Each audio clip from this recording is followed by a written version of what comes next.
Good afternoon. How you all been? How was your week? I'm here surrounded in nature in the beautiful state of New Jersey in the beautiful US of A, United States of America. I'm here visiting my folks. It's been a couple of years since I was here last, and I'm really pleased to be back. And I'm sitting here right now, surrounded in nature,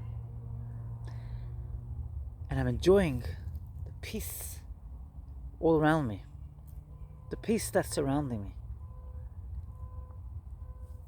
Nice and still. You know, a lot of people, they shut their heart. They allow the valve of their heart to get closed tight shut when they face a challenge, when they face a difficulty. A couple of days ago, I arrived in America and turned on my phone, wasn't making any calls. Everybody around me, whilst waiting in passport control, were able to use their phones, but I wasn't. And there was a part of me that wanted a shot. It was like, let's just shut the heart. In other words, just feel upset and down and angry about it. My phone provider made a mistake. Advice they'd given me was inaccurate. So I wasn't able to use my phone. I wasn't able to call my folks. I wasn't able to take care of practical things. I wasn't able to arrange my journey out of the airport, etc. Then I got into a car service, and the car service, the cab driver was struggling to find my destination.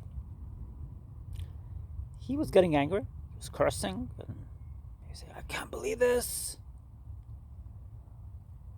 But I remained calm and collected, and I was determined to get through it. A little earlier, whilst I was in the airport waiting amongst a crowd of people in passport control, I was getting a little anxious. My phone's not working. I'm embarrassed to say this, but we kind of get quite dependent on our phones. And my phone wasn't working. And it wasn't going to work for a little while longer. I remembered the teachings I've taught. Don't forget, I read a lot of books, self-help books, and healing and business books. By the way, healing and business and self-healing all go together. It's all part and equal and part of the same dynamite. In other words, if you want to be successful in business, you got to learn to keep your heart open, not to shut it. You want to be successful as a person, you got to learn to love yourself on a deeper level, irrespective of what's going on around you. People think business, self-help books, healing, stock trading, bonds, equity, etc. It's all separate. It's all different ideas. You got it all wrong. They're not different ideas. You want to be successful in business? Learn the virtue of patience. Learn the virtue of figuring yourself out, how you work, how you operate when faced with a challenge. It's very practical. You know, I picked up a book in the airport written by somebody who's criticizing Jeff Bezos, the one who invented Amazon. And he had some very valid points. But I notice, as he's criticizing him, he's mentioning his good qualities. Jeff Bezos is a person with good qualities and with some not such good qualities. In any case, he could be criticized, but at the same time, his values and his determination in the face of challenges when difficulties arise and arose are very worthwhile. He actually encourages his staff to push forward in the face of challenges, not to be determined or deterred when faced with a challenge, which is a very practical approach and a great way to be successful in business, successful in all areas of life. People have this illusion, they think life, family, business, investment, whatever, it's all separate, different. It's not. If you're not successful in your family life, you're likely not to be very successful in your business life. If you're not successful in your family life, you're likely to be not so successful to go ahead and trade and try to invest in bonds or stocks or wherever. It all works with the same method: patience, innovation, wisdom, and not to be sucked into other people's energies. A lot of people who invest in companies and stocks, please forgive me for the noise in the background. A lot of people who invest in stocks and then something arises, like it gets a little turbulent, and they just pull out. They pull out their investment. On a similar note, they put their money in a business and they're not successful within a couple of years and they pull out. That's a very impractical approach. How do you build yourself up? How do you get into a place where you keep on moving forward, keep on pushing? You do that by repeating good habits, by repeating great methods, good habits, which keep you on that drive, on that momentum. There's the famous Uncle Mo, which many practical self-help speakers talk about, and investors and stockbrokers also engage in. There's the famous Uncle Mo momentum. And you don't get to momentum until you face those trials, those tribulations, those challenges, the struggles. That's how you get to that very practical, very reliable place of momentum.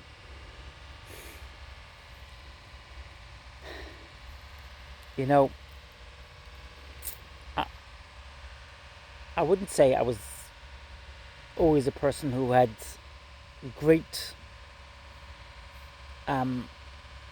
attributes, great habits. I wouldn't say I was.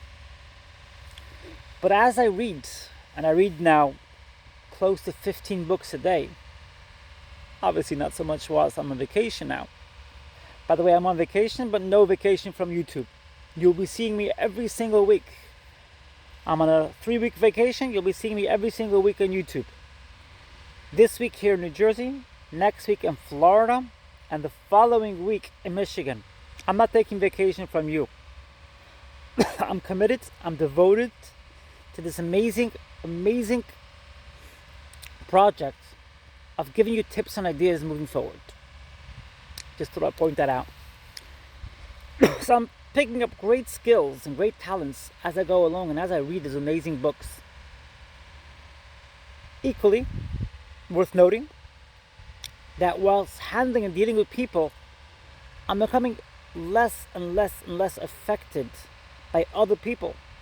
Those who don't like me and prefer to stay away from me, I respect that. You're entitled to do that. Nobody's obliged. Nobody owes me anything. Only I owe myself. I used to say to myself, Jessica, you owe it to yourself.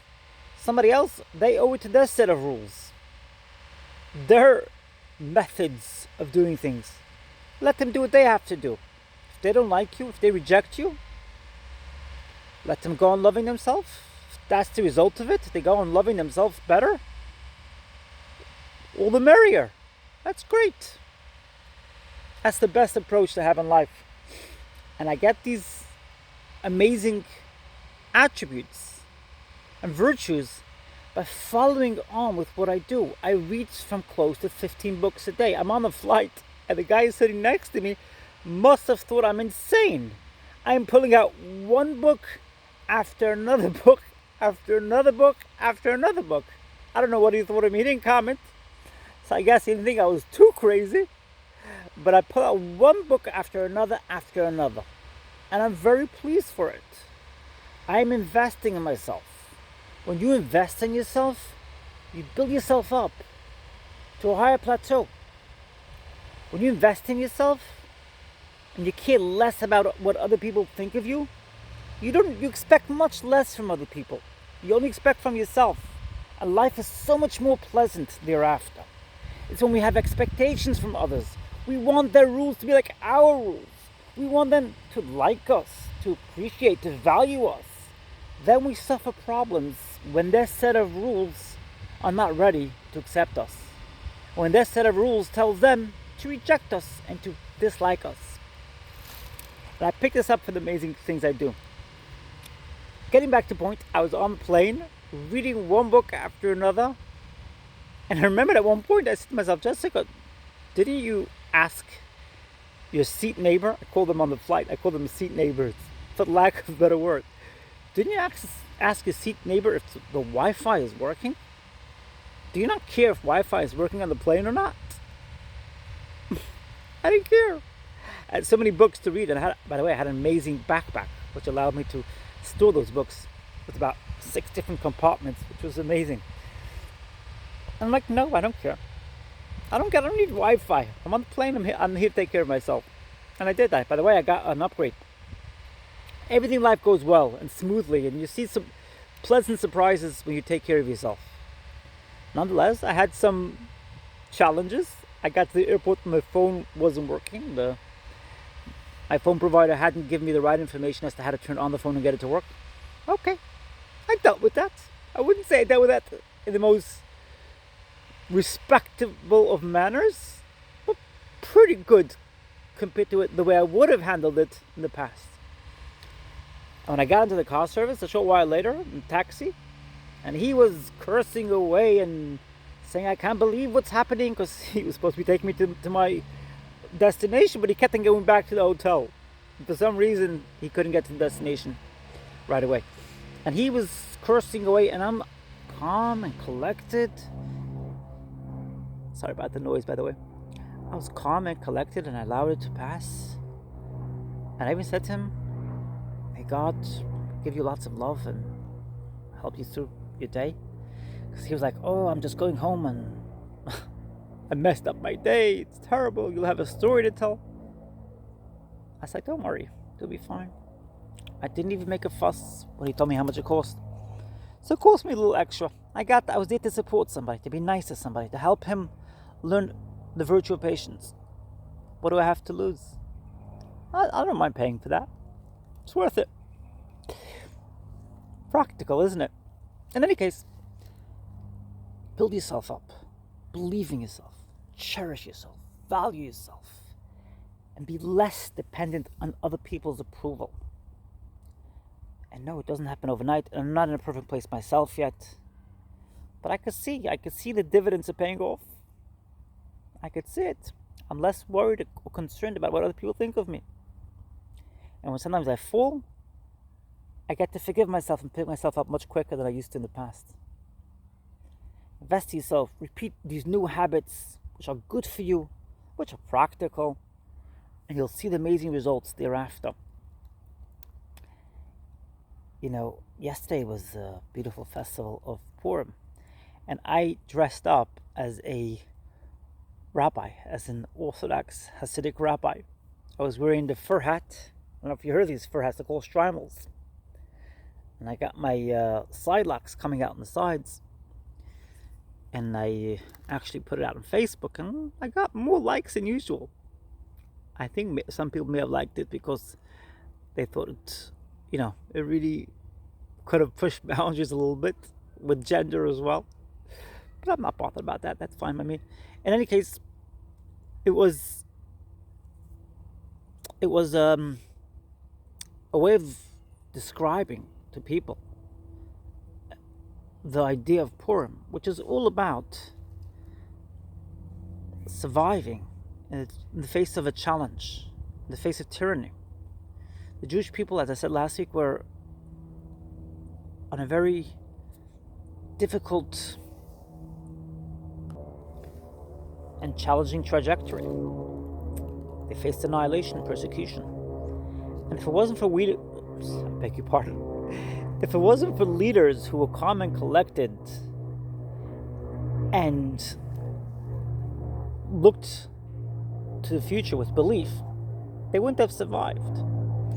It took Mordecai and Esther determination, faith, and self-belief and value and confidence to believe in God and to get out of the challenge and to create a better future, one which allowed everybody to survive and move forward. It takes self-belief to believe in God. Believing in God is all about loving yourself. You cannot believe in God if you don't have at least an element of godly power within you. People have this misconception. They think, I believe in God, or I don't believe in God. Just a practical thing. People think it is. But it's not a practical thing. It's much more than that. Believing in God is about believing in yourself. When somebody says, I'm an atheist, and I discount and I dislike anybody who believes in God, they're effectively saying, I need somebody else to live up to my rules. And vice versa as well. When somebody is a believer in God and says the atheist is not a good person, and they have to live up to my rules, they're trapped in a place of, I would say, the best word for that? You know what the best word is? Darkness. A place of darkness. Don't expect anybody to have your rules. That's a rule in life, a lesson in life. Don't expect anybody to live by your rules, to have your rules, or to believe in your rules. When you do that, you go higher, you ascend, you transcend to places you never expected. It's when you expect more from others, when you're reliant upon others, and you get upset and frustrated when they don't recognize you for who you are, for what you are, for your achievements. That's when you go down in darkness and pain and suffering. Go up to a place of light. Light. No more darkness. Only light. And thereafter you'll see amazing miracles happen. One after another, after another, after another. Whilst speaking, the clouds have gone a little darker.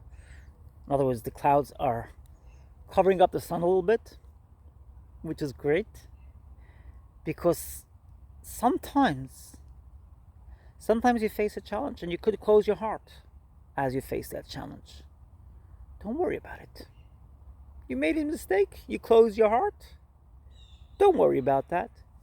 Reopen the valve. Even if the challenge is not over yet, reopen your valve and you'll be okay. And I did that a couple of days ago. It was a very practical thing to do. My face, I beg your pardon, my phone was not working and I had no way of contacting my folks. I had no way of contacting the outside world. By the way, it's not the most terrible thing in the world, by the way.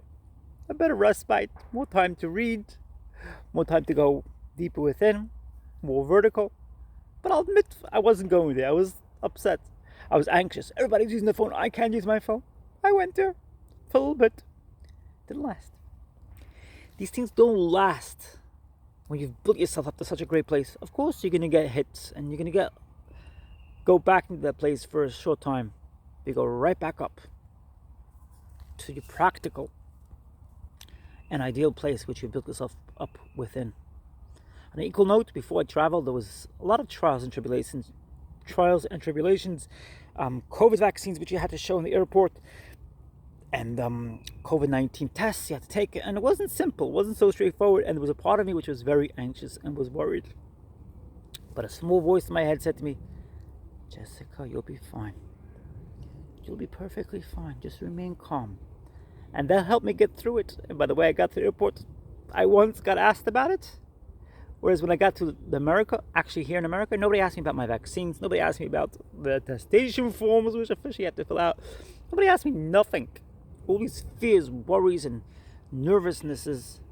There's no need to feel nervous. When you get yourself into a place of calmness, into a place of tranquility, serenity, you don't have to worry. Your fears go away. You do what you have to do. You're practical. You do whatever. You make whatever effort you have to put in. And if you're not successful right away, okay, keep on doing what you have to do, and you get to where you have to get. That's the idea. I love you all. Wish you all a great Shabbat, a great weekend. I look forward to your amazing comments in the comment section down below. Thanks again, Mike, for your great insights. I very much appreciate it. Beth and many others, thank you. God bless you. And enjoy nature. Enjoy the beautiful season of the spring, which is coming upon us as we speak. Enjoy it. Value it. Cherish it. It's yours. It's a new season coming up. Transformation. Enjoy it. Enjoy the sun. Lots of sunny days are coming too. And the trees and the branches and the leaves and the beautiful flowers, which you're going to be seeing lots of in this coming season. I love you all. God bless you. I look forward to your amazing comments.